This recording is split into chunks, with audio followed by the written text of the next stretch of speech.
जी नमस्कार साथियों। Good morning प्यारे दोस्तों। आज सबसे पहले तो हम चर्चा करेंगे कि हमारे बैच में पिछले कुछ दिनों में जो जो टॉपिक हुए हैं, जो जो नोट्स आपको मिले हैं, उनके बारे में पहले डिस्कस करेंगे और फिर लेंगे एक नया टॉपिक। आज वैसे हम अनुच्छेद जो पैराग्राफ होते हैं उनमें से एक दो पैराग्राफ को लेके हम प्रैक्टिस करेंगे, ताकि जिन भी एग्जामों में पैराग्राफ अनुच्छेद पूछे जाते हैं वो भी क्वेश्चन हमारा तैयार हो। जैसे कि मैं देख रहा हूँ अपने मोबाइल पे, तो जो आपने ये कोर्स लिया है, इस कोर्स के अंदर हमारे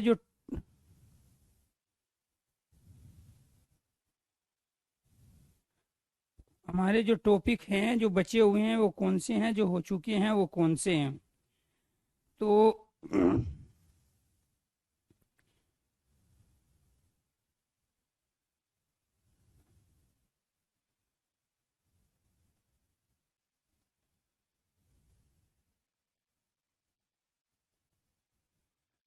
हमने छंद वाले टॉपिक को कल कंप्लीट किया, और इससे पहले हमने तत्सम तद्भव देसी विदेशी संकर रूढ़ यौगिक योग रूढ़ शब्द ये पढ़े। विकारी में संज्ञा सर्वनाम विशेषण क्रिया और क्रिया विशेषण अव्यय और निपात।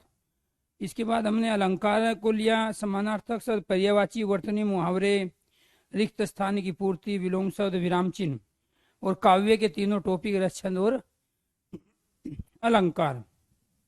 ये टॉपिक हम अपने कंप्लीट कर चुके हैं पिछली कुछ क्लासों में। आज जो हमें करना है टॉपिक, वो एक तो टॉपिक जो है हम अपना लेंगे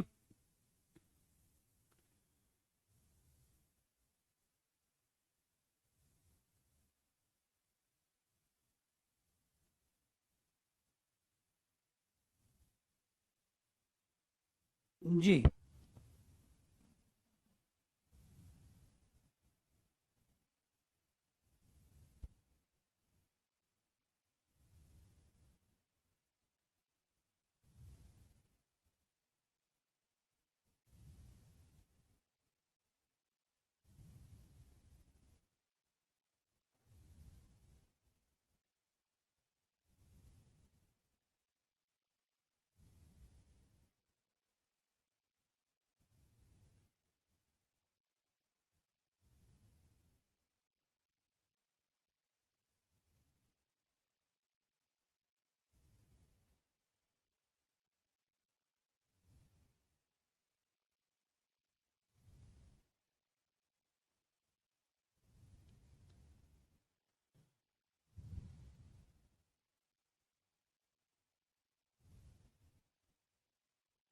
आज संधि वाला टॉपिक कराएंगे। कुछ बच्चों की डिमांड भी है, धर्मेंद्र भी कह रहा है संधि ले लेते हैं, कोई बात नहीं है।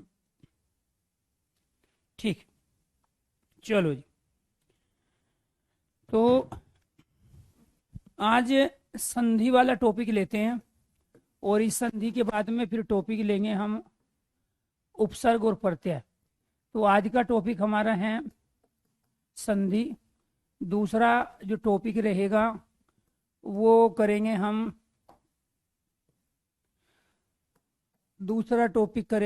उपसर्ग, और इसके बाद टॉपिक करेंगे हम प्रत्यय, और इसके बाद लेंगे अनुच्छेद अर्थात गद्यांश। क्लियर? ये चार टॉपिक है। इसके बाद पांचवा टॉपिक लेंगे हिंदी के पुरस्कार पत्र पत्रिकाएं। हिंदी के पुरस्कार पत्र और पत्रिकाएं, ये पांच टॉपिक हम अब कंटिन्यू लेंगे क्लास में। ठीक है, करा रहे हैं, संधि करा रहे हैं, कोई बात नहीं। ठीक है, तो आपको ये ध्यान रखना है कि आने वाली जो हमारी लगभग 7 से 8 क्लास होगी वो इन 5 टॉपिक की होगी। ठीक है, और ये पांचों के पांचों टॉपिक महत्वपूर्ण है। इधर उपसर्ग और प्रत्यय में भी क्वेश्चन जरूर पूछा जाता है, संधि का भी प्रश्न आता है, अनुच्छेद हमेशा देता ही है। तो आपको ये ध्यान रखना है। हाँ, इसमें और कुछ चर्चा कर लेंगे पुरस्कार पत्र और पत्रिकाओं में। अपने आप में ऐसा टॉपिक है जिसमें क्वेश्चन तो आएगा एक, लेकिन पढ़ना इसके लिए काफी हमें पड़ता है। इसके बाद जो टॉपिक है आज का वो है संधि, और संधि का जो पहला प्रश्न बनता है हमारा वो बनता है शाब्दिक अर्थ से। संधि का जो पहला प्रश्न बनेगा शाब्दिक अर्थ, और शाब्दिक अर्थ होता है संधि का मेल, सुलह और समझौता। इसी को कहते हैं हम योग। इसी को क्या कहेंगे हम? योग। दूसरा जो प्रश्न बनता है वो है परिभाषा, और परिभाषा है दो निकटवर्ती वर्णों का मेल। दो निकटवर्ती वर्णों का मेल या योग कहलाती है संधि। जैसे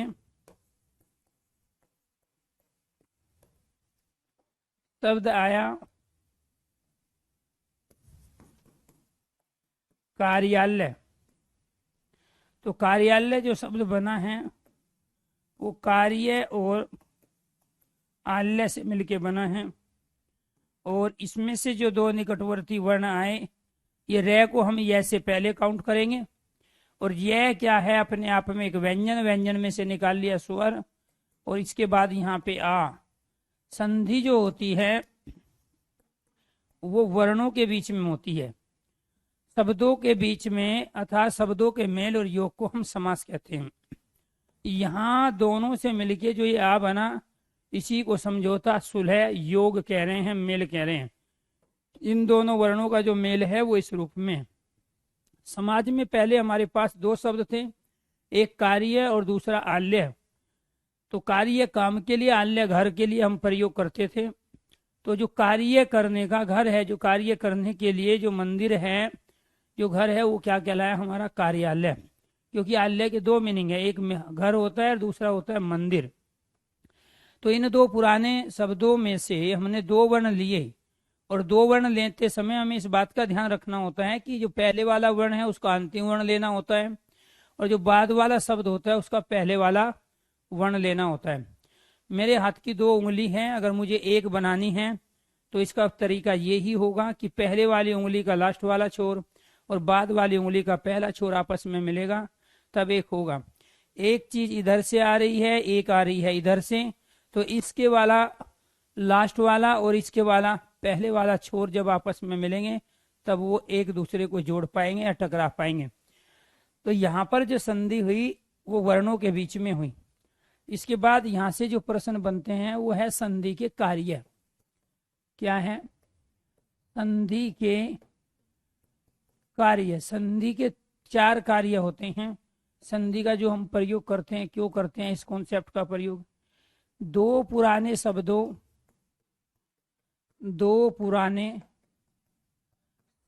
के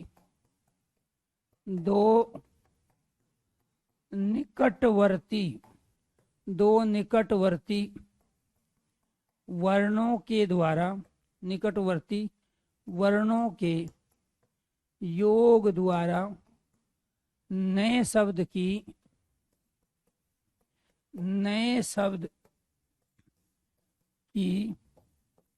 उत्पत्ति करते हैं या नया शब्द बनाते हैं।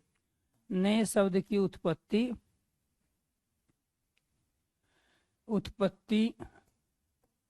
होती है। एक तो संधि का ये कार्य है। दूसरा,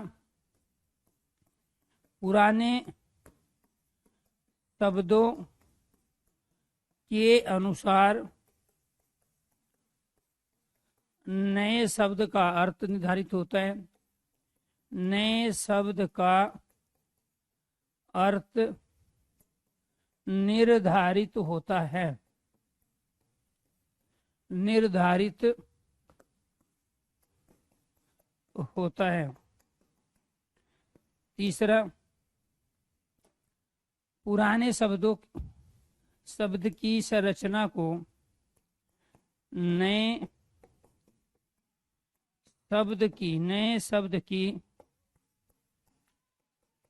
शब्द की संरचना को छोटा रखना संधि का कार्य है। और फोर्थ, हिंदी शब्दकोश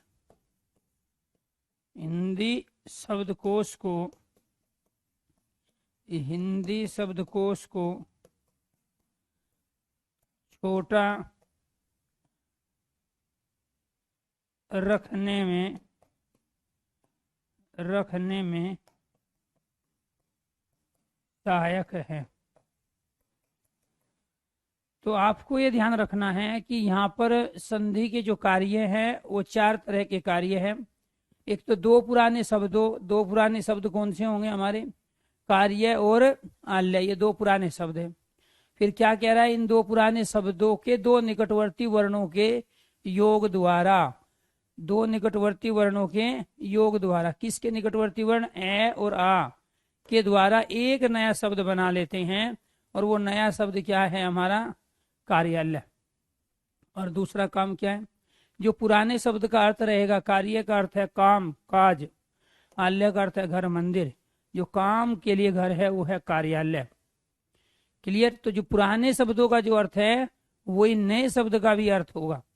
तो यहाँ आपको ध्यान रखना है कि संधि हमें नए शब्दों से परिचित कराती है। हिंदी के अंदर 4 ऐसे कॉन्सेप्ट है, 4 ऐसे टॉपिक है जो पुराने शब्दों से नए शब्दों का निर्माण करते हैं। एक तो समास है, और समास में क्या होता है कि 2 पुराने शब्द आपस में मिलते हैं, उनका योग होता है और उनसे नया शब्द बना लिया जाता है। जैसे नी और धन को आपस में मिलाते हैं तो एक निर्धन शब्द बना लेता है। आ और जन्म में आपको ध्यान रखना है, हमने एक शब्दांश का प्रयोग किया उपसर्ग के रूप में, और उससे हमने एक शब्द बना लिया आजन्म, वो उपसर्ग के द्वारा नया शब्द बना है। ये दोनों में हमने उपसर्गों का प्रयोग किया और दोनों सामासिक शब्द है, दोनों के अंदर अवयवी भाव समास है।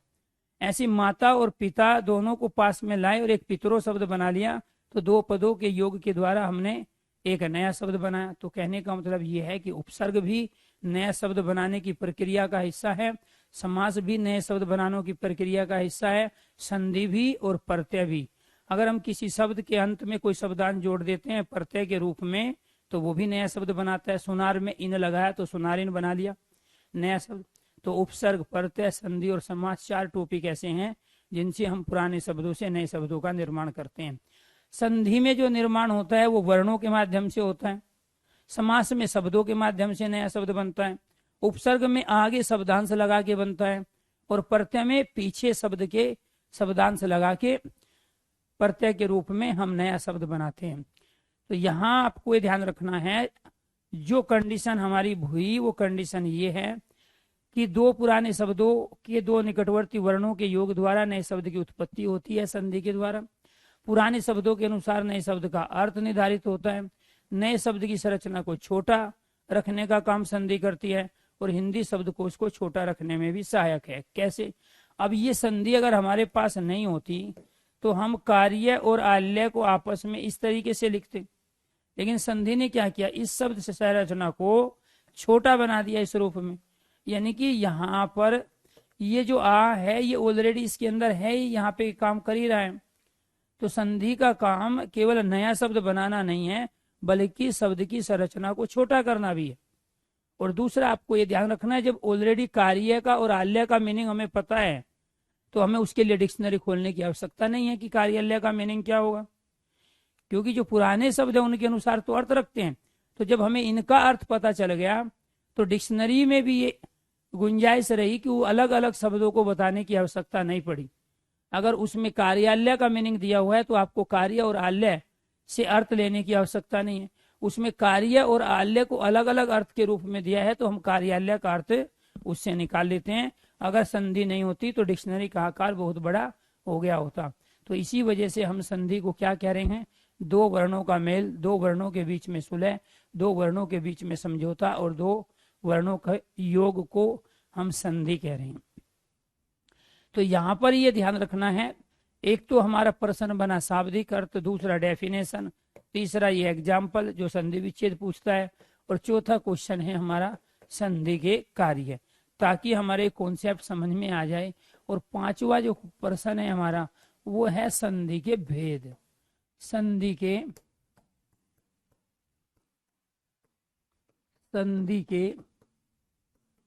भेद, और संधि के भेद होते हैं तीन। क्यों? क्योंकि वर्णों के भेद तीन होते हैं और इनमें से एक भेद होता है हमारा स्वर संधि। क्या होता है? स्वर संधि। और दूसरा भेद होता है हमारा व्यंजन संधि। क्या होता है? व्यंजन संधि। और तीसरा भेद होता है हमारा विसर्ग संधि। तीसरा भेद क्या है? तीसरा होता है विसर्ग संधि। तो आपको ये ध्यान रखना है कि यहाँ एक तो हमारा विसर्ग है, एक व्यंजन है और एक स्वर है। तो ये जो संधि है हमारी, जो स्वर संधि हम कह रहे हैं, ये जो 11 स्वर होते हैं, 11 स्वर में से किन्हीं दो स्वर वर्ण का मेल अगर है तो वो क्या कहलाता है? स्वर संधि। और वे 11 स्वर कौन कौन से हैं? ए, आ, ई, बड़ा ई, छोटा ऊ, बड़ा ऊ, री, आई।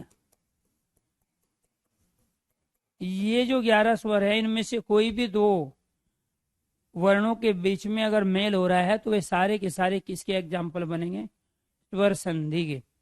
लेकिन अगर व्यंजन संधि के अंदर जहां एक व्यंजन, व्यंजन संधि के अंदर जहां एक व्यंजन के साथ कोई एक स्वर का मेल हो रहा है तो क्या बनाएगा?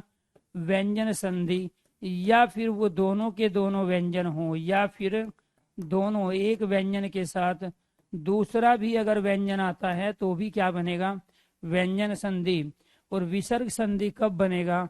जब वर्ण का परिवर्तन, वर्ण का विसर्ग में परिवर्तन होगा। वर्ण का विसर्ग में परिवर्तन होगा तो वो क्या बनेगा? हमारा विसर्ग संधि। या फिर विसर्ग का वर्ण में परिवर्तन होगा, विसर्ग का वर्ण में, विसर्ग का वर्ण में परिवर्तन होगा तो भी क्या बनेगा? विसर्ग संधि। अब इनके एग्जाम्पल लीजिए। कैसे हम बता सकते हैं कि संधि के भेद तीन होते हैं और स्वर संधि में ये 11 स्वर में से कोई भी दो स्वर का मेल होता है।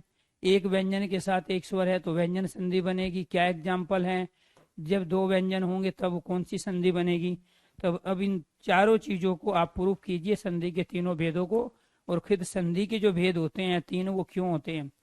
हम जो प्रयोग कर रहे हैं, एक शब्द का प्रयोग कर रहे हैं अतः। तो इस अतः के अंदर आपको ये ध्यान रखना है, ये क्या है? ये स्वर है। ये क्या है? ये व्यंजन है। ये क्या है? ये विसर्ग है। ये क्या है? ये विसर्ग है। तो यहाँ पे ये स्वर, ये व्यंजन और ये विसर्ग। तो कहने का मतलब ये हुआ कि हम तीन प्रकार के वर्णों का प्रयोग कर रहे हैं और वर्णों के मेल को हम संधि कह रहे हैं। इसलिए जितने भेद वर्ण के होंगे उतने ही भेद संधि के होंगे। वर्ण के तीन भेद होते हैं, एक स्वर होता है, एक व्यंजन होता है, एक अयोगवा होता है जिसको हम विसर्ग कहते हैं। तो जब तीन प्रकार के वर्णों का प्रयोग किया तो जितने भेद वर्ण के हुए उतने ही भेद संधि के हुए। दूसरी बात है कि ये स्वर संधि कहाँ होगी? तो स्वर संधि जैसे यहाँ पे हमने एक शब्द ले लिया हिम और आल्य, एक शब्द लिया हमने पूरा और अवशेष, एक शब्द लिया हमने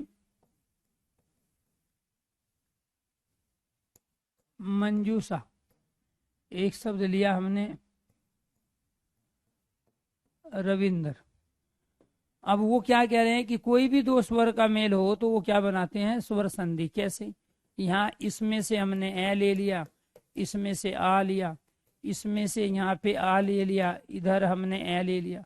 तो बात एक ही है, पहले छोटा हो बाद में बड़ा हो, दोनों बड़े हो दोनों छोटे हो। यहाँ पे हमने क्या ले लिया? मंजू। यहाँ पे क्या लिया? ऊषा। इसमें क्या आ गया? ऊ। इधर क्या आ गया? इधर भी आ गया ऊ।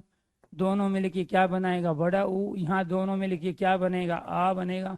यहाँ दोनों मिलके क्या बनेगा, आ बनेगा। इसमें से रविंदर में क्या है, यहाँ पे हमने रवि लिया, इसके बाद में हमने यहाँ पे इंद्र लिया। यहाँ पे छोटा ई है, यहाँ पे छोटा ई है, क्या बनेगा, बड़ा ई। हमारा मतलब केवल इनसे था कि ये दोनों के दोनों स्वर है, इसलिए हिमालय स्वर संधि का उदाहरण है। ये दोनों के दोनों स्वर है, इसलिए पूरा अवशेष स्वर संधि का उदाहरण है। ये दोनों के दोनों स्वर है, इसलिए स्वर संधि है। ये दोनों के दोनों स्वर है, इसलिए क्या कहलाए, स्वर संधि का उदाहरण। तो इससे जो शब्द बना हिमालय, ये स्वर संधि का उदाहरण हुआ। इससे जो पूरा अवशेष शब्द बना, ये भी स्वर संधि का उदाहरण बना। इससे जो मंजूषा जो शब्द बना, वो भी क्या है, स्वर संधि का उदाहरण है। तो यानी कि जब भी दो अलग अलग शब्दों के दो निकटवर्ती वर्णों को हम मिला रहे हैं, अगर वे दोनों के दोनों उन 11 स्वर में से है, तो ये दुनिया के सारे एग्जाम्पल किसके होंगे, स्वर संधि के एग्जाम्पल होंगे। ये किसके एग्जाम्पल होंगे, स्वर संधि के एग्जाम्पल होंगे। फिर व्यंजन संधि कब होगी, व्यंजन संधि, व्यंजन संधि। यहाँ पे शब्द आ गया हमारा समाचार। कैसे बना है ये, सम और आचार से बना है। यहाँ से क्या लिया हमने, मैं क्या है, एक व्यंजन। ये आ क्या है, स्वर। तो यहाँ एक व्यंजन एक स्वर है, तो क्या कहलाया। यहाँ पे शब्द आ गया हमारा जगतनाथ। यहाँ पे हमने क्या किया, जगन और नाथ। इस जगन का कोई अर्थ नहीं है, तो इसका अर्थ परिवर्तन करना पड़ेगा। प्रत्येक वर्ग का पांचवा अपने वर्ग के पहले में और पहला पांचवे में बदल जाता है। यहाँ से क्या आ गया, तय। इधर से क्या आया, न। तो यहाँ दोनों के दोनों व्यंजन हैं, इसलिए क्या हो गया, व्यंजन संधि का उदाहरण बना। जब ये दोनों व्यंजन है तो किसके उदाहरण बने, व्यंजन संधि। यहाँ एक व्यंजन और एक स्वर है, तो किसके उदाहरण बने, व्यंजन संधि की। और व्यंजन संधि में क्या पढ़े हो आप, यही पढ़े हो कि जहाँ एक व्यंजन के साथ एक स्वर हो, वो भी व्यंजन संधि है। यहाँ दोनों के दोनों व्यंजन हैं, तो वो भी क्या है, व्यंजन संधि है। वो भी क्या है, व्यंजन संधि। तो ये क्या थे हमारी व्यंजन संधि। अब विसर्ग संधि कहाँ होगी, तो विसर्ग संधि को समझिए उदाहरण के द्वारा, फिर डिटेल से पढ़ेंगे इन सबको, ठीक है, बहुत सारे एग्जाम्पल के द्वारा। विसर्ग संधि क्या है, वर्ण का विसर्ग में परिवर्तन और विसर्ग का वर्ण में परिवर्तन। हमारे पास एक शब्द आ गया निर्धन, तो हम क्या करेंगे, इस वाले रे को नीचे लेके आए, और यहाँ इससे भी पहले कंडीशन क्या थी हमारी, ये नी और धन। इसका अर्थ होता है बिना, जो बिना पैसे का है वो क्या कहलाया, वो कहलाया निर्धन। तो जो बिना पैसे का है वो निर्धन कहलाया। अब यहाँ इस विसर्ग का परिवर्तन रे में हुआ। अगर पहली कंडीशन ये है, दूसरी ये है, तीसरी में शब्द बना, तो ये वाला विसर्ग किस में बदल गया, इस तैरने वाले रे में। या वो ऊपर वाला देता है तब हम क्या कहेंगे कि ये वाला रे किस में बदल गया, विसर्ग में। विसर्ग संधि का नियम ही यही है। यहाँ शब्द आ गया मनोविज्ञान। तो ये जो मनोविज्ञान शब्द है ये कैसे बना है, मन विसर्ग और विज्ञान। यहाँ पर इस वाले विसर्ग का परिवर्तन किस में हुआ है, इस वाले विसर्ग का परिवर्तन औ में हुआ है इसमें। तो यहाँ विसर्ग का औ में परिवर्तन, या फिर हम ये कहेंगे औ का विसर्ग में परिवर्तन। तो ये क्या बनी, विसर्ग संधि बनी। ये क्या बनी, विसर्ग संधि बनी। तो कहने का मतलब ये हुआ कि जहाँ पे भी वर्ण का विसर्ग में या विसर्ग का वर्ण में परिवर्तन होता है, वर्ण का विसर्ग में या विसर्ग का वर्ण में परिवर्तन होता है, तो वो बनाता है विसर्ग संधि। और जहाँ या तो दोनों व्यंजन हो या दोनों में से एक व्यंजन हो, वो व्यंजन संधि। और जहाँ 11 स्वर में से कोई दो वर्णों का मेल होता है, तो उसे कहते हैं स्वर संधि। अगर आपको ये 5 प्रश्न समझ में आ गए हैं, बेसिक क्वेश्चन थे। इसके अलावा संधि विच्छेद के क्वेश्चन हैं कि कौन सा संधि में स्वर संधि के कितने भेद होते हैं, उन सबको हम अभी लेंगे डिटेल से। अगर ये 5 बेसिक प्रश्न आप सबको समझ में आ गए हैं तो आप एक बार ओके कीजिए, यस कीजिए। 5 क्वेश्चन कौन से थे, एक तो था शाब्दिक अर्थ का, दूसरा था डेफिनेशन, तीसरा था उदाहरण, इसके बाद में क्या है संधि के कार्य क्या है, संधि कॉन्सेप्ट क्या करता है, और फिर है संधि के भेद। अगर यहाँ तक चीजें क्लियर है तो एक बार ओके कीजिए, यस कीजिए, तब आगे बढ़ेंगे। बताइए जी फटाफट। यहाँ तक सही है सब कुछ क्लियर? सबको समझ में आ गया जी? हाँ सारे बताएंगे, कोई दिक्कत नहीं है। मनीष मंजूषा भी बताएंगे, ठीक है। हाँ सारे आ जाएंगे अपने आप समझ में। वेरी गुड, ठीक है। हाँ एक मनीष को छोड़ के सबको समझ में आ गया, थैंक यू।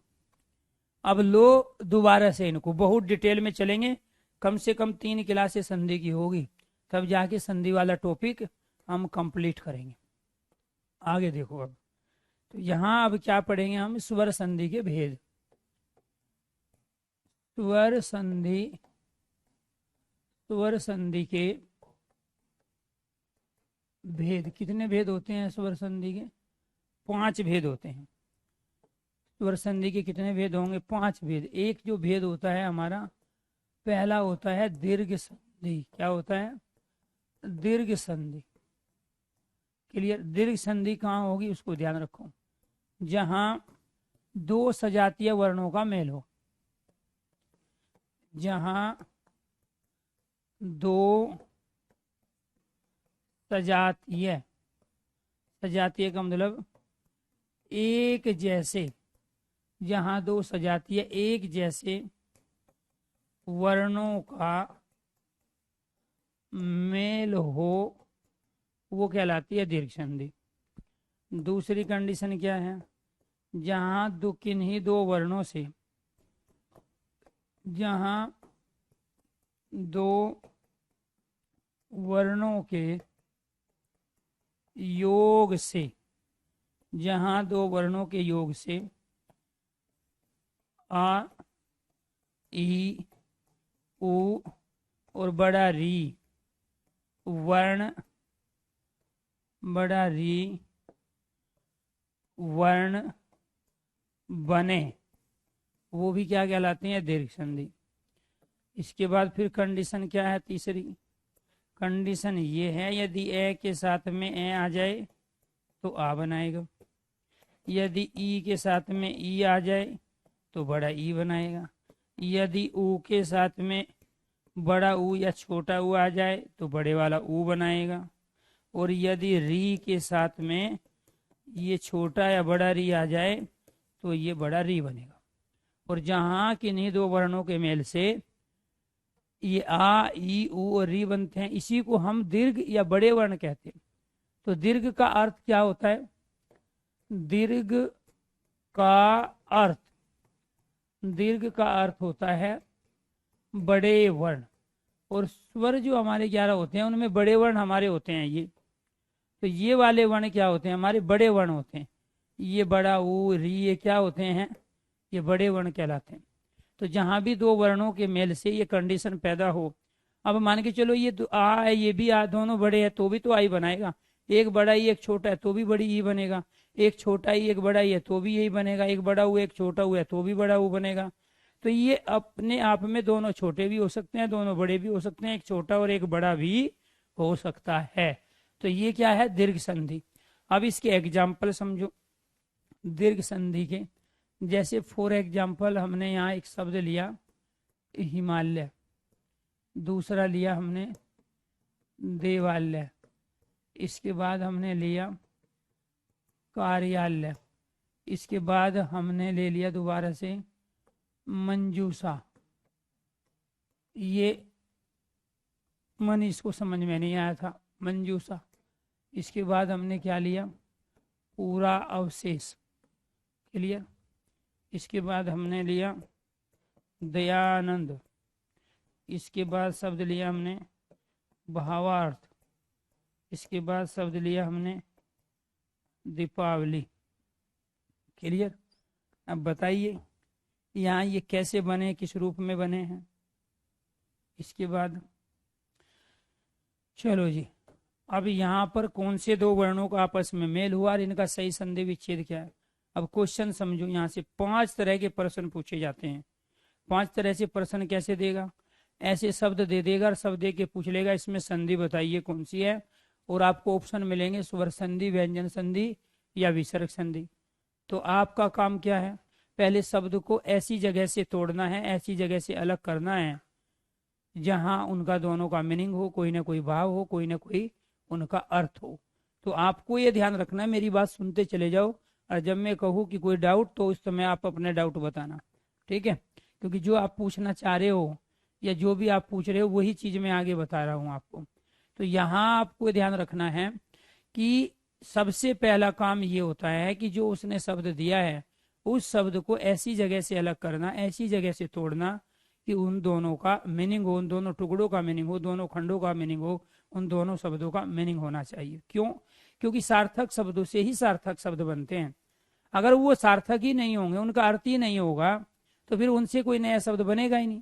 भाई हिमालय तो तब बना ना जब पहले समाज में दो शब्द थे, एक शब्द था हिम और दूसरा शब्द क्या था? आल्य। अगर ये समाज में नहीं होते तो आज हिमालय शब्द हमारे पास नहीं होता, हम हिमालय का प्रयोग नहीं कर रहे होते। तो समाज में जो शब्द हम किसी वस्तु, व्यक्ति, पदार्थ के लिए ऑलरेडी पहले से प्रयोग कर रहे थे, तो भाषा वैज्ञानिक व्याकरण शास्त्रियों ने उन्हीं शब्दों के माध्यम से दो निकटवर्ती वर्णों को मिलाकर एक नया शब्द बनाने की जो प्रक्रिया शुरू की, उसी प्रोसेस को संधि कहा जाता है। तो संधि क्या है? पुराने शब्दों के दो निकटवर्ती वर्णों के माध्यम से नए शब्द की रचना करना संधि है। तो आपको ये ध्यान रखना है, यहाँ पर पुराने शब्द हमारे क्या थे? हिम और आल्य। अब इसमें से क्या लेंगे हम? ए, क्योंकि ये मैं एक व्यंजन है और प्रत्येक व्यंजन में कोई ना कोई स्वर होता है, वो यहाँ क्या है? ए। और इसमें से क्या है? इसमें से ये भी है आ है, क्योंकि इसका लास्ट वाला पहले वाले का लास्ट वाला और बाद वाले का पहले वाला वर्ण लेते हैं। तो ये क्या है? ए और आ, ये दोनों के दोनों क्या हो गए? स्वर है, तो स्वर संधि है। और ये दीर्घ संधि के अंदर आए, क्यों? क्योंकि ये दोनों मिलके क्या बना रहे हैं? ये दोनों मिलके आ बना रहे हैं। ऐसे ही यहाँ पे शब्द देखो, यहाँ पे शब्द आ गया हमारा देव और आल्य। तो इसमें से कौन सा वर्ण लिया हमने? ए और आ का प्रयोग लिया, इसमें से ये आ बना। यहाँ पे शब्द क्या बन गया हमारा? कार्य और आल्य। यहाँ पे हमने क्या लिया? ये ए और आ का प्रयोग किया, ये भी क्या बन गया? आ। यहाँ पे क्या लिया हमने? मंजूषा। तो यहाँ पर ये क्या है? मंजू। और ये क्या है? यहाँ पे ऊषा। मंजूषा कहते हैं सारणी को, टेबल को, तालिका को, संदूक को और बक्से को। यहाँ से क्या लिया हमने? बड़ा ऊ। इधर से क्या ले लिया हमने? बड़ा ऊ। क्लियर? तो यहाँ आपको ध्यान रखना, ये दोनों मिलके क्या बना रहे थे? बड़ा ऊ। यहाँ से हमने क्या ले लिया? पूरा। और इधर हमने क्या लिया? अवशेष। तो यहाँ पर क्या आ गया? आ। इधर से क्या आ गया? ए। दोनों मिलके क्या बना रहे हैं? आ बना रहे हैं। ऐसे ही यहाँ से ये जो दया और आनंद से मिलके बना है, क्योंकि ये आपने पढ़े हैं, सुने हैं, लिखे हैं, देखे हैं, इसीलिए इनका सार्थक अर्थ होता है। दोनों आ मिलके क्या बनाएंगे? बड़ा आ। यहाँ पे शब्द क्या है हमारा? भाव और अर्थ। इसमें से क्या लेंगे हम? ए और ए। ये दोनों मिलके क्या बने? दोनों मिलके बन गया आ। यहाँ पे क्या शब्द लेंगे हम? दीप और आवली। तो ये क्या बन गया हमारा? दीपावली। यहाँ से क्या लिया हमने? ए। इधर से क्या लिया हमने? आ। दोनों मिलके क्या बन गया? यहाँ पे आ बन गए। तो कुल मिला के बात ये है दोस्तों, जो अभी हम आपको बता रहे थे कि एक तो ये इनमें सब में दो स्वर का मेल हुआ है। इन सब में क्या हुआ है? दो स्वर वर्ण का मेल हुआ है। यहाँ पे भी ये सब दो स्वर है, यहाँ पे भी दो स्वर है, ये भी है। तो ये सारे स्वर संधि के उदाहरण। अब स्वर संधि में किसके हैं? दीर्घ के, वृद्धि के, गुण के, अयादि के या यण संधि के। तो आपको ये ध्यान रखना है कि यहाँ पर हाँ, ये वाला बड़ा ऊ है और ये वाला छोटा ऊ, तो बड़ा ऊ बन जाएगा। तो दूसरा आपको ये ध्यान रखना है कि यहाँ पर ये दीर्घ संधि क्यों है? क्योंकि आप इससे पहले पढ़ चुके हो कि जहां दो सजातीय एक जैसे वर्णों का मेल हो, इन सब में सजातीय वर्ण है, एक जैसे, एक जैसे, ये भी एक जैसे, ये भी एक जैसे हैं, सब में एक जैसे वर्णों का मेल हुआ, इसीलिए सजातीय हुआ। क्लियर?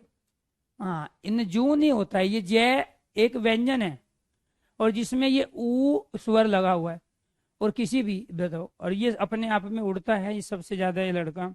और बताओ, इसको ये इतनी चीज समझ में नहीं आती। मैं भी इस बार बोला कि बेटे थोड़ा सा सीरियस होके पढ़ा करो। यहाँ पर अगर मैं जय कह रहा हूं तो ये वाला जय इस रूप में बना है, आधा जय हो ऐसे। अगर मैं यहाँ पे जू कह रहा हूं तो इसका मतलब है कि आधा जय और बड़े वाले ऊ से मिलके बना है। क्लियर? तो यहाँ मंजू में बड़ा ऊ होता है, ठीक है, छोटा ऊ नहीं होता है, ठीक है। तो यहाँ पर ये क्या है अपने आप में, ये वाला बड़ा ऊ इसका और इसका ऊषा का छोटा ऊ दोनों मिलके क्या बन गए, बड़ा ऊ, इसलिए मंजूषा में यहाँ क्या लगा हुआ है, बड़ा ऊ। क्लियर। तो हम उच्चारण भी उसी का करते हैं, मंजू, ऊ को लंबा खींचते हैं मंजू। तो जब ज्यादा हम साउंड ले रहे हैं, ज्यादा समय ले रहे हैं, तो इसका मतलब बड़े वाला प्रयोग कर रहे हैं। तो यहाँ हम ये बताना चाह रहे हैं कि ये जो कंडीशन हमने बनाई कि जहाँ दो सजातीय एक जैसे वर्णों का मेल होगा वो हो रहा है, जहाँ दो वर्णों के योग से आ बने आ बना रहा है, एक में मैंने ये भी बनाया, ठीक है। तो उनमें क्या है, हाँ, तो ये क्या कहलाया अपने आप में, ये कंडीशन हुई। ऊपर से ये वाली जो कंडीशन है ये भी अप्लाई हो रही है, पहले वाली, जहाँ ये वाली कंडीशन पैदा हो जाए, ठीक है। तो इनमें से कोई भी कंडीशन होगी तो वो क्या बनेंगे, सारे दीर्घ संधि के उदाहरण बनेंगे। अब दूसरे देखिए, अगर ये समझ में आ गए हैं कि शब्द को कैसे, संधि के जो 5 प्रश्न आते हैं वो किस तरह से पूछेगा, शब्द दे देगा, उसका संधि विच्छेद पूछ लेगा, एक प्रश्न कि हिमालय का सही संधि विच्छेद बताइए, तो हिम और आल्य दोनों का अर्थ होना चाहिए, क्योंकि सार्थक शब्दों से सार्थक शब्द बनते हैं। दूसरा पूछेगा कि हिमालय में कौन से दो वर्णों का मेल हुआ है, तो आप कहोगे ए और आ का मेल हुआ है, दूसरा क्वेश्चन। फिर पूछ लेगा हिमालय में संधि बताइए, ये तो संधि विच्छेद था, ये दो वर्णों का मेल था, 2%। तीसरा, हिमालय में संधि बताइए, स्वर व्यंजन या विसर्ग, या कोई नहीं है तो आप कहोगे स्वर संधि, या हिमालय में स्वर संधि है लेकिन स्वर संधि का कौन सा भेद है, दीर्घ है, यण है, गुण है, आदि है, तो आप कहोगे दीर्घ संधि, क्योंकि दीर्घ संधि में दो सजातीय वर्णों का मेल हो रहा है। क्लियर। 4 क्वेश्चन। 5वां और लास्ट क्वेश्चन ये होता है, दिए गए किस शब्द में संधि और समास दोनों हैं, किसमें केवल संधि है और किसमें केवल समास है। क्योंकि ऐसे बहुत सारे शब्द होते हैं जिसमें संधि और समास दोनों के एग्जाम्पल होते हैं, जैसे हिमालय में संधि और समास दोनों है। भाई जो बर्फ का घर है वो हिमालय कहलाता है, जब का आ गया तो तत्पुरुष समास हो गया, संबंध तत्पुरुष, और इसके बाद में दीर्घ संधि का उदाहरण भी हुआ। तो संधि और समास दोनों है, लेकिन ऐसे बहुत सारे एग्जाम्पल होते हैं जो केवल समास के उदाहरण है, संधि के नहीं है। जैसे माता पिता है, दिन दिन है, उसमें संधि नहीं है, वो केवल समास के उदाहरण है। और कुछ ऐसे होते हैं जिनमें केवल संधि होती है, समास नहीं होती। तो संधि वाले सारे शब्द सामासिक शब्द नहीं हो सकते, समास वाले शब्द नहीं हो सकते हैं। जैसे भावार्थ है, तो भावार्थ में समास नहीं है, संधि है केवल। तो यहां आपको ध्यान रखना है कि यहां पर जो भी हम 5 तरह के जो प्रश्न पूछे जाते हैं उन सब पे चर्चा करते हुए हम आगे बढ़ेंगे। तो हमने एक कंडीशन समझ ली है, और वो कंडीशन है हमारी ये वाली। क्लियर। ये कंडीशन हमारी हो गई। अब इस पे आ जाइए। एक शब्द दे दिया रविंदर, एक शब्द दे दिया कविंदर, एक शब्द दे दिया रवीश, एक शब्द दिया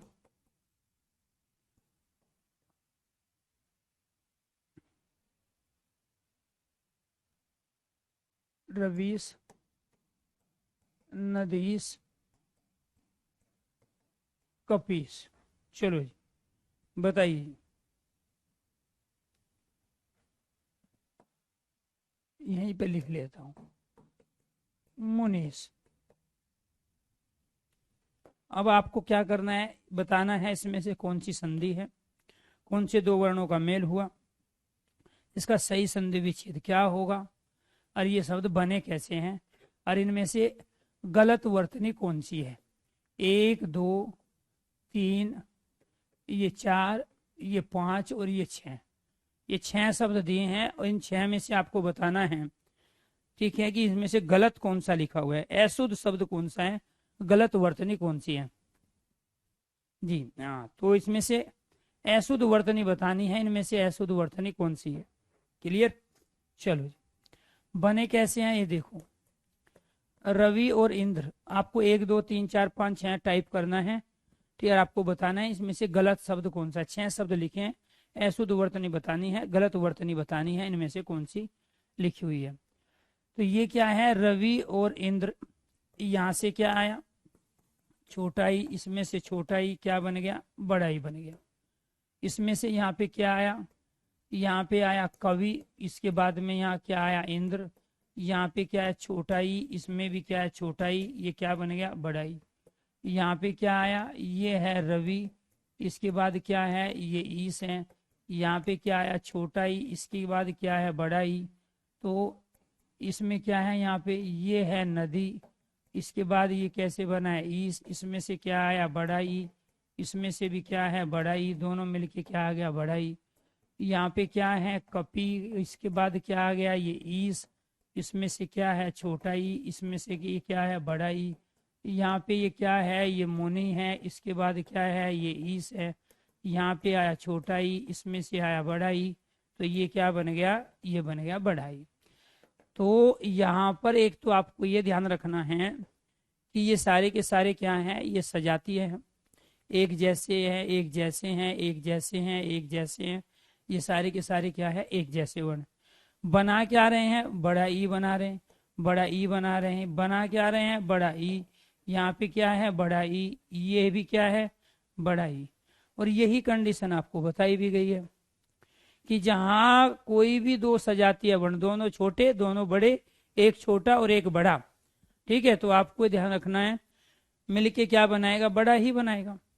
तो यहाँ पर ये सारे के सारे एक तो जितने भी शब्द लिखे हुए हैं वो सारे सही हैं, इनमें कोई भी वर्तनी गलत नहीं है, ठीक है, ये आपको ध्यान रखना, इनमें कोई भी वर्तनी गलत नहीं है। रविंदर पे बड़ी ई की मात्रा आती है, छोटी नहीं आती है, पहली बात। दूसरी चीज आपको ध्यान रखना है कविंद्र पे बड़ी ई की मात्रा आती है, छोटी नहीं। रवीश पे भी बड़ी ई की मात्रा, नदीस पे भी बड़ी ई की मात्रा, कपीस पे भी बड़ी ई की मात्रा, और मुनीस पे भी बड़ी ई की मात्रा आती है। क्लियर।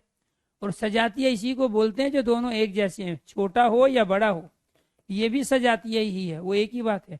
यहाँ छोटे ई के साथ में छोटा ई आ जाए सजाती है, ठीक है, यहाँ पे बड़े ई के साथ में छोटा ई आ जाए सजाती है, यहाँ पे दोनों के दोनों बड़े ई रहे तो भी सजाती है। और ये सारे मिलके क्या बनाएंगे, ये ई ही बनाएंगे बड़े वाला, ठीक है।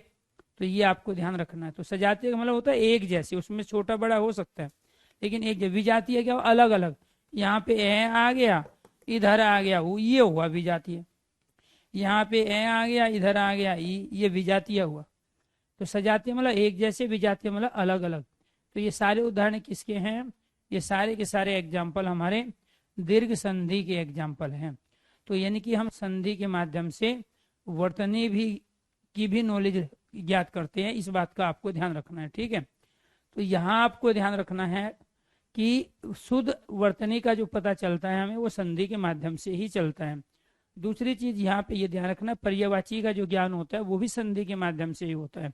जैसे इसमें एक पर्यायवाची दिया हुआ है कपीस, अब आपसे पूछ लेगा कपीस किसका पर्यायवाची है, नदीस किसका पर्यायवाची है। तो यहाँ जो नदी का जो स्वामी है वो क्या कह रहा है नदीस, और नदी का स्वामी कौन है सागर अर्थात समुद्र। तो नदीस किसका पर्यायवाची हुआ, सागर का हुआ, समुद्र का हुआ। ऐसे ही यहाँ कपीस जो शब्द है वो कपी किसे कहते हैं, वानर को, ईस कहते हैं स्वामी। वानर बंदरों का स्वामी कौन है, हनुमान। तो कपीस किसका पर्यायवाची हुआ, हनुमान का हुआ।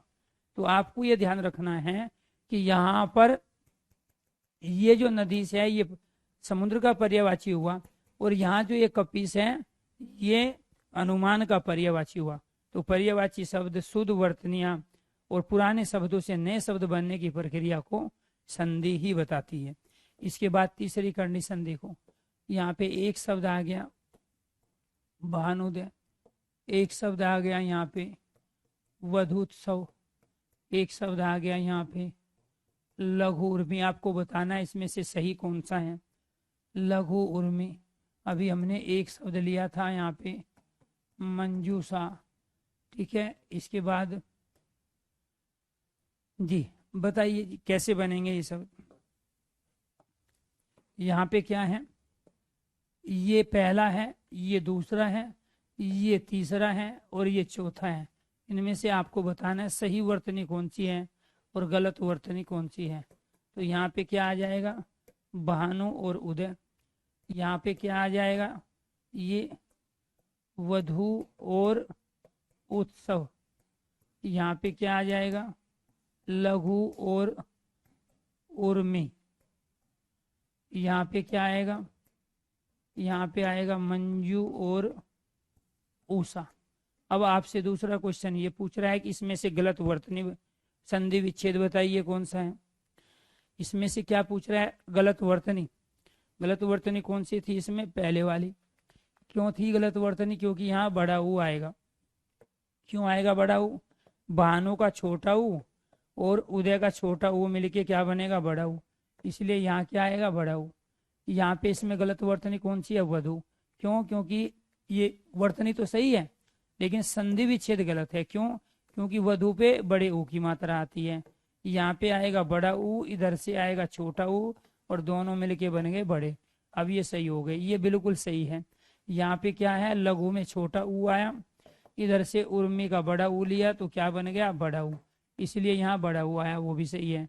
यहाँ पे मंजू में आपको ये ध्यान रखना है, बड़ा ऊ आता है, ऊषा में छोटा ऊ आता है, तो ये वाला जो ऊ है ये बड़ा है, ये वाला ऊ छोटा है और ये क्या बनाएगा, बड़ा ऊ, इसलिए यहाँ पे ये बड़ा ऊ आया। तो अब ये सारी संधि भी और ये सारे शब्द भी सही हो गए। तो ये आपको ध्यान रखना है, ये सारी संधि भी और सारे शब्द भी क्या हो गए, ये सही हो गए। ठीक है, तो ये ध्यान रखना। वधु में बड़ा ऊ आता है, वधूत्सव में इसके वाला ऊ मिलेगा तो भी ये बड़ा ही रहेगा। भानु में छोटे वाला ऊ का प्रयोग होता है, उदय में छोटा ऊ है, दोनों सजातीय हुए। जब दोनों सजातीय हुए तो ये कहलाए हमारे दीर्घ संधि के उदाहरण। क्या कहलाए, दीर्घ संधि के उदाहरण, ये आपको ध्यान रखना है। उर्मी बोलते हैं पोखर, छोटी होदी को, छोटे पोखर को। तो लघु का मतलब छोटा होता है, उर्मी होते हैं पोखर को, तालाब को, सरोवर को। बहू को भी बोलते हैं, छोटी बहू भी लघु उर्मी कहलाती है। मंजूषा कहते हैं सारणी को, टेबल को, तालिका को। मंजूषा कहते हैं बक्से को, संदूक को। क्लियर, तो आपको ये ध्यान रखना है, ये सारे के सारे हमारे क्या थे, दीर्घ संधि के उदाहरण। इसके बाद यहाँ पे कौन कौन सी कंडीशन हमारी हो गई, हमारी कंडीशन ये वाली भी हो गई, ये वाली भी हो गई और ये वाली है, ये बच गई, री और री। तो आपको ये ध्यान रखना है, यहाँ पे एक शब्द दे दिया ये वाला पितृण, दूसरा शब्द दे दिया पितृण और तीसरा दे दिया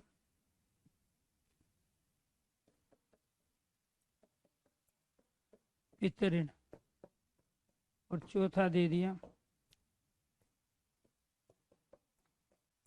पितृण। इनमें से सही वर्तनी बतानी है, कौन सी वर्तनी सही, शुद्ध वर्तनी बतानी है। 4 ऑप्शन है आपके पास, उसमें से 4 शब्द लिखे हुए हैं, उसमें शुद्ध वर्तनी बताने हैं। सही शब्द इनमें से कौन सा होगा, सही शब्द कौन सा होगा, ये आपको बताना है जी। Very good. हाँ, जब तक आंसर नहीं आएगा, आप थोड़ा सा लेट आंसर देते हो, ठीक है। आपको क्या टाइप करना है, 1 2 3 4 जो भी सही लगे वही तो टाइप करना है। जब तक सारे बच्चों का नहीं आ जाता है कमेंट, तब तक मैं आगे नहीं बढ़ूंगा। Very good. भाई आप गलती करो, आप सीख रहे हो अच्छी बात है, लेकिन गलती भी सिखाती है। गलती नहीं करोगे तो पेपर में गलती के चांस होते हैं, पेपर में गलती के चांस ज्यादा होते हैं, ये आपको ध्यान रखना। तो शुद्ध वर्तनी बतानी थी, वेरी गुड, पहला दूसरा पहला दूसरा, क्या बात है, ठीक है। चलो जी, अब यहाँ पे आ जाओ। इनमें से सारे के सारे क्या है, गलत है। इनमें से सही केवल ये है, सही क्या है, ये वाली वर्तनी क्या है हमारी, सही है। बाकी सारे के सारा क्या है, गलत है। बाकी सारे के सारे क्या है, गलत है। तो आपको ये ध्यान रखना है। अब ये सही क्यों हुआ, ये सही कैसे हुआ, ये छोटे री और बड़े री का जिसको अंतर पता है वो ही बता पाएगा। ये वाला पितृ है, ये वाला ऋण है। पितृ पिता को कहते हैं, ऋण उधार को, जो पिता का उधार है उसे कहते हैं पितृण। यहाँ से ये वाला री आया, यहाँ से ये वाला री आया और इसने क्या बना लिया, बड़ा री। तो आपको छोटे री और बड़े री का अंतर ही नहीं पता अब तक। ये तो आपका छोटा री है और ये आपका बड़ा री है। ये हमने एक और बनाया, और जब एक और बना के इसमें हम एक और ये लगा देंगे तो ये बड़ा री बनेगा, जो 2 छोटे री से मिलके बनता है, ठीक है। ये आपको ध्यान रखना, वेरी गुड। तो यहां पर ये वाला जो है ना 2, ये वर्तनी सही है, वो सारी गलत है, वो कोई शब्द ही नहीं है। ये क्या था, पितृ नया शब्द था, इसमें से पितृ निकाला तो ये क्या बच गया, न, तो पितृ न शब्द तो कुछ होता ही नहीं है। ये वाला पितरी, जब आप इस वाले री दोनों के लिए हमारे पास ये वर्ण है तो हम इनका प्रयोग कभी कर ही नहीं सकते हैं दोनों का। भाई जब आपको ये ध्यान रखना है कि हमारे पास जब आ है तो आप क्या दो ए का प्रयोग एक साथ कर लोगे? ये आ ऐसे ही तो है, तो दो ए का प्रयोग थोड़ा ही एक साथ कर लोगे। जहां दो ए का प्रयोग करना हो उसके स्थान पे हम आ का प्रयोग करेंगे। क्या आप आम को ऐसे लिख लोगे ए और ए, ऐसे लिख लोगे आम को? तो इसीलिए दो री का प्रयोग आप एक साथ नहीं है, क्योंकि उसके लिए ऑलरेडी हमारे पास बड़े वाला वर्ण है। यहाँ पे ये पितर गलत लिखा हुआ है, ठीक है। यहाँ पे क्या है, एक री ये फिर इसमें ये, यहाँ 3 दे दिए, तो इसीलिए सही वर्तनी वो थी। और ये कौन सा है, ये सजाती है। ये दोनों एक जैसे वर्ण है, जब दोनों एक जैसे वर्ण है तो क्या कहलाएंगे? ये दीर्घ संधि के उदाहरण कहलाएंगे। किसके उदाहरण कहलाएंगे? दीर्घ संधि के उदाहरण कहलाएंगे। तो ये आपको ध्यान रखना। अगर आपको दीर्घ संधि समझ में आ गई है, क्योंकि ये सारी कंडीशन मैंने आपके सामने रख दी है, अगर आपको दीर्घ संधि के ये चारों जो कंडीशन है कि सजातीय वर्णों का मेल, जहां दो सजातीय अर्थात एक जैसे वर्णों का मेल हो, जहां दो वर्णों के योग से आ बने, ई बने, ऊ बने या री बने। मैंने आ भी बना के दिखा दिया आपको, ई भी, ऊ भी और ये भी। आपको केवल संधि नहीं करनी, आपको शुद्ध वर्तने भी सीखनी है, आपको पर्यायवाची शब्द भी सीखने हैं, ठीक है। आपको उपसर्ग और प्रत्यय भी सीखने हैं संधि के माध्यम से ही, ठीक है। अगर ये संधि यहाँ तक चीजें क्लियर हो गई है तो आप एक बार ओके कीजिए, यस कीजिए। इसके बाद में दूसरी संधि पढ़ते हैं। और दूसरी संधि कौन सी है हमारी? दूसरी संधि है हमारी यण संधि। दूसरी कौन सी है? यण संधि। यण संधि में क्या होगा?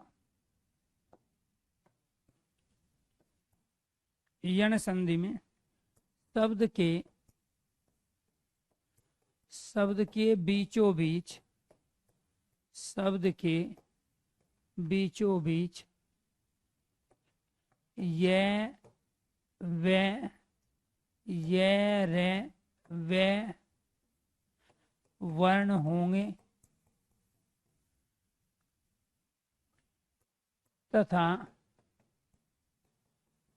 इनसे पहले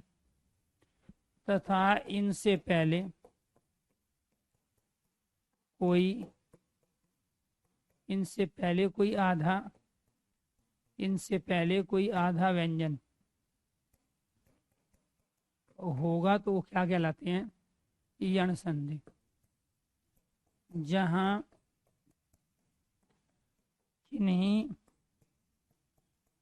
किन्हीं दो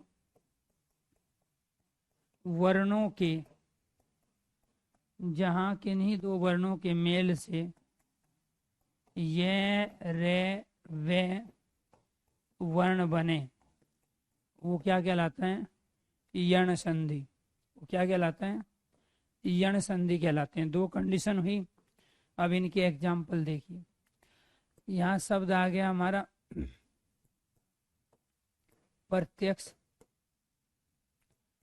शब्द आ गया प्रत्याहार,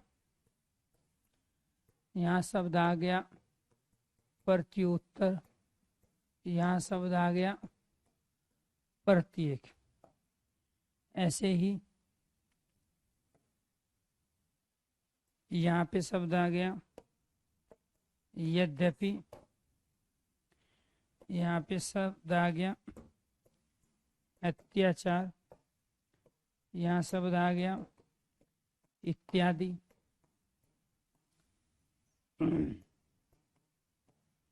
अध्यक्ष,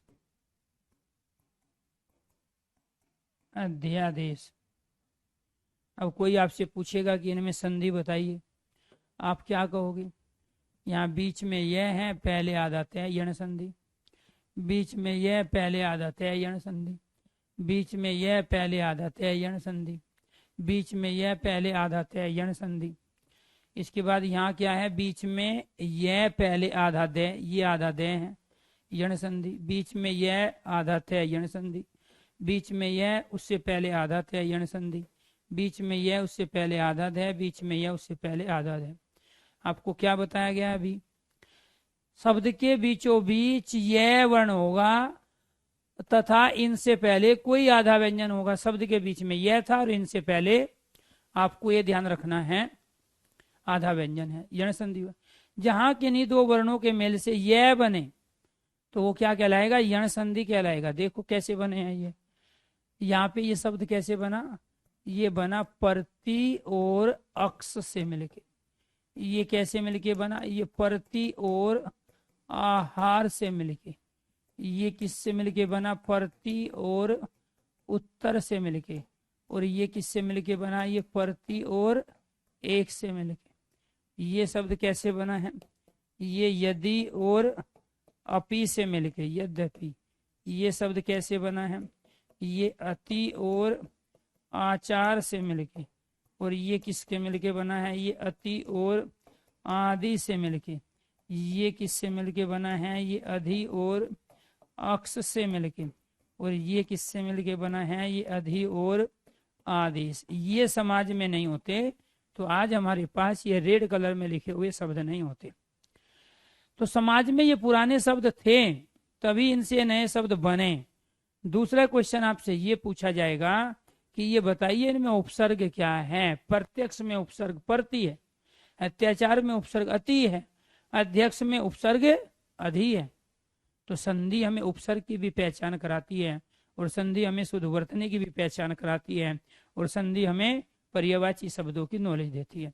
कौन से दो वर्ण मिले जी, यहाँ ये परति और अक्ष था, इसमें से हमने ये वाला ई निकाल लिया, क्योंकि जब किसी व्यंजन में से स्वर निकाल लोगे तो वहां क्या बचेगा, वहां आधा तय बचेगा। ठीक है, ती में से तय ई निकाला तो आधा तय बचा।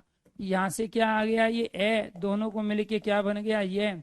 यहाँ से क्या आया ई, इधर से क्या है ये आ, दोनों को मिलके क्या बन गया या।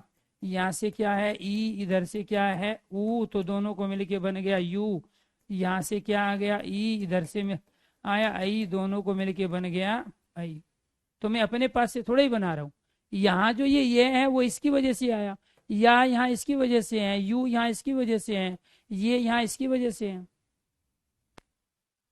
और इसी को हम क्या कह रहे हैं, इसी को यण संधि कह रहे हैं। क्यों, क्योंकि जहां दो वर्णों के मेल से, आपको क्या कहा गया, जहां किन्हीं दो वर्णों के मेल से यह बने, बन तो गया किन्हीं दो वर्णों के मेल से।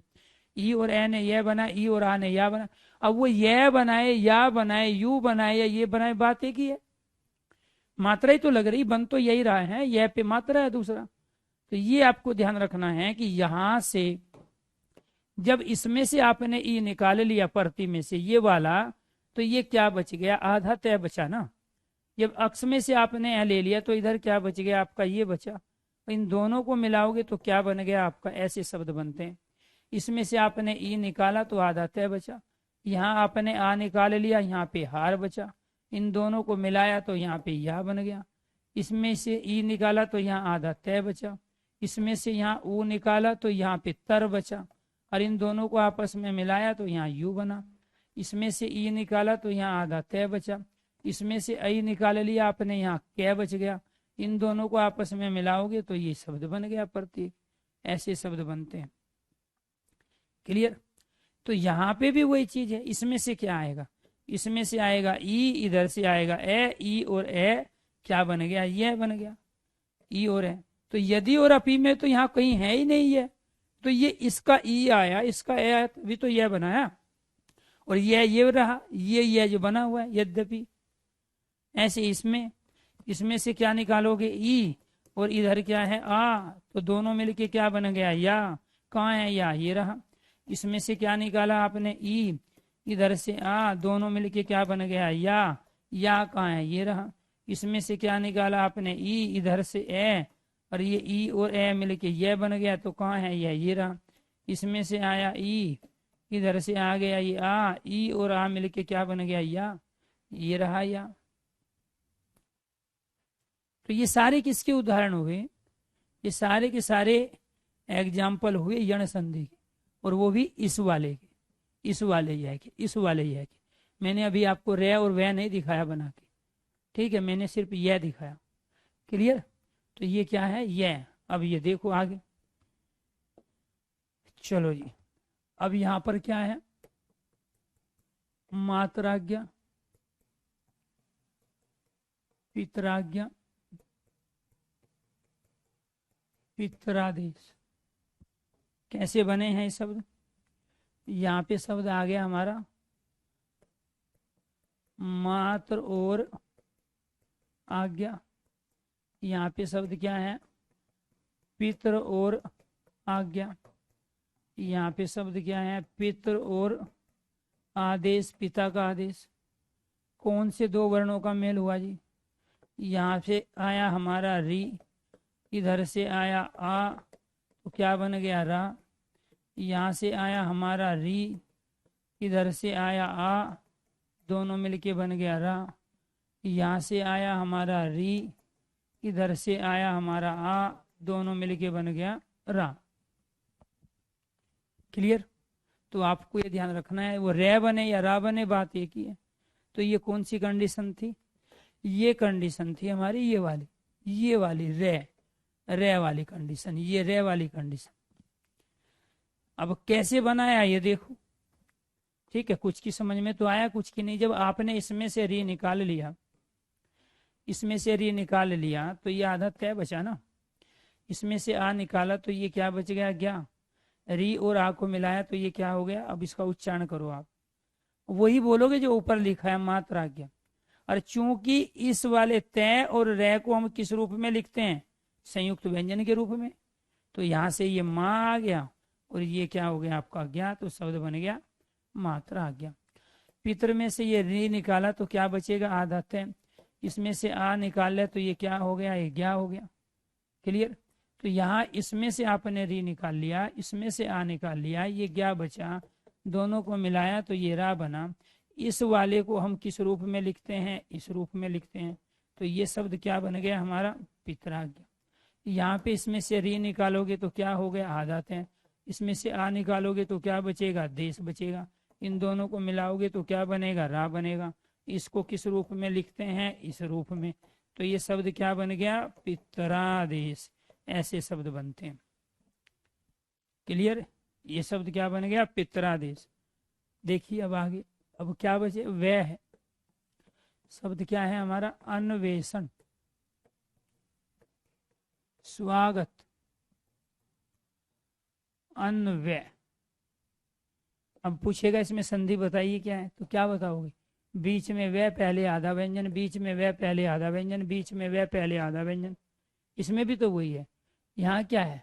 बीच में रह, ये रहा, पहले आधा व्यंजन, बीच में रह, पहले आधा व्यंजन, बीच में रह, पहले आधा व्यंजन। उससे भी तो पहचान सकते हो। तो आपको ये ध्यान रखना है कि जहां बीच में यह रह लहवे हो और उससे पहले आधा व्यंजन हो तो वो क्या कहलाता है? अब इससे कैसे बनेगा? अनु और ऐसण। अनु का मतलब पीछे, ऐसण का मतलब खोजबीन। यहाँ से क्या आया? ऊ, इधर से क्या आया? आई, दोनों मिलके क्या बन गया? वे। यहाँ से क्या आया? सु और आगत। सु में से क्या ले लिया हमने? ऊ, इधर से क्या ले लिया? आ। ऊ और आ मिलके क्या बन गया? वाह। यहाँ पे क्या हुआ? अनु और अय। तो यहाँ पर क्या आया? यहाँ पे आ गया ऊ, इधर से क्या आ गया? ए। ऊ और ए मिलके क्या बन गया? वे। अब वो वे बने, वाह बने या वे बने, बात एक ही है। बन तो वे ही रहा है ना। यहाँ शब्द के बीच में क्या है? वे से पहले क्या? आधा व्यंजन। और जहाँ वैसे पहले आधा व्यंजन हो तो क्या कहलाता है? यण संधि। ये किसके उदाहरण हुए? यण संधि के। अब देखो कैसे बना। हमने जब इसमें से ऊ ले लिया तो ये आधा सह बच गया ना। इसमें से आ ले लिया तो ये क्या बच गया? गत। इन ऊ और आ को मिलाया तो क्या बन गया? वाह। ऐसे बनता है स्वागत। क्लियर? तो आपकी दो संधि कंप्लीट हो गई, एक तो दीर्घ संधि और एक यण संधि। तो कल जो पढ़ेंगे हम वो क्या पढ़ेंगे? गुण संधि करेंगे। कल किसको करेंगे? गुण संधि। ये स्वर संधि का तीसरा भेद है, गुण संधि। ये करेंगे हम कल कंप्लीट। आज के लिए इतना ही, आपको ध्यान रखना है। तो सबका अर्थ होना चाहिए संधि विच्छेद में, तभी उससे नया शब्द बनेगा। अनु का अर्थ पीछे होता है, ऐसा का छानबीन, जो पीछे की छानबीन करते हैं उसी को अन्वेषण कहते हैं। इसीलिए हमारी एजेंसी का नाम अन्वेषण ब्यूरो है। तू कहते हैं अच्छे को, श्रेष्ठ को। आगत कहते हैं आयव्यय का, आयव्यय का अच्छा होता है वो कहलाता है स्वागत। ठीक है। अन्वय, अनु कहते हैं पीछे को, ए कहते हैं रचना को, जो पीछे की रचना है उसको कहते हैं अन्वय। क्लियर? तो ये आपको ध्यान रखना। तो ये अपने आप में क्या रहे हमारे। हाँ, ये आपको करा चुके हैं क्लास में, आप फिर भी जो है चीजों को गलत करते हो, ये आपको ध्यान रखना है, ठीक है। हाँ, कवितरी जो शब्द है ये वाले वर्तनी सही है। कौन पूछ रहा है? ये लड़का, ये वाला कवितरी, ठीक है। आपको कई बार ये 20 बार बताए होंगे ये भी रचना, और आपके अलावा सारी दुनिया सही करेंगे इसको। ये कवितरी है, और ध्यान रखना है रचयिता भी ये वाला सही होता है, रचयिता, ठीक है। हमें रचना लिखना है तो हम ऐसे ही लिखेंगे, हमें कवि लिखना है तो हम ऐसे ही लिखेंगे, ठीक है। लेकिन जब कवित्री लिखना है तो ये राइट है, रचयिता लिखना है तो ये राइट है, ठीक है। Very good. अगर जो भी आज संधि का कॉन्सेप्ट हमने आप तक पहुंचाने की कोशिश की, अगर ये समझ में आ गया है तो आप एक बार सारे स्टूडेंट एक साथ ओके कीजिए, यस कीजिए। क्योंकि संधि इतना बेहतरीन टॉपिक है, वो आने वाले 6 टॉपिक जो हैं उनको भी आसान करेगा। जैसे वर्तनी को आसान करेगा, पर्यायवाची को बेहतरीन बनाएगा। इसके साथ में उपसर्ग और प्रत्यय तो बिना संधि के आप कर ही नहीं सकते, ये आपको ध्यान रखना है, ठीक है। Very good. हाँ, संधि विच्छेद में जो शब्द को ऐसी जगह से अलग करो ना जो उसका अर्थ हो। यानी कि जो चीज आज तक आपने पढ़ ली है, सुन ली है, देख ली है, इसमें से कोई ऐसा शब्द था जो आपने पढ़ा लिखा सुना ना हो, तू और आग तनु और है, तो सबसे पहले शब्द को ऐसी जगह से अलग करना होता है। जैसे मात्र और आज्ञा, ये सारे आपने पढ़े सुने, तो अर्थ उसी का ही होता है जो आपने पढ़ लिया हो, सुन लिया हो, देख लिया हो। तो शब्द को ऐसी जगह से अलग करना है जहां से उसका मीनिंग आए, उसका सेंस आए, उसका भाव आए, वो सार्थक शब्दों के रूप में उसको अलग से करना है, तो वो संधि विच्छेद बन जाता है। तो उन्हीं पुराने शब्दों से वो बनता है, ठीक है। चलो आज के लिए इतना ही, बाकी कल कराएंगे आपको गुण संधि, वृद्धि संधि और अयादि संधि। धन्यवाद।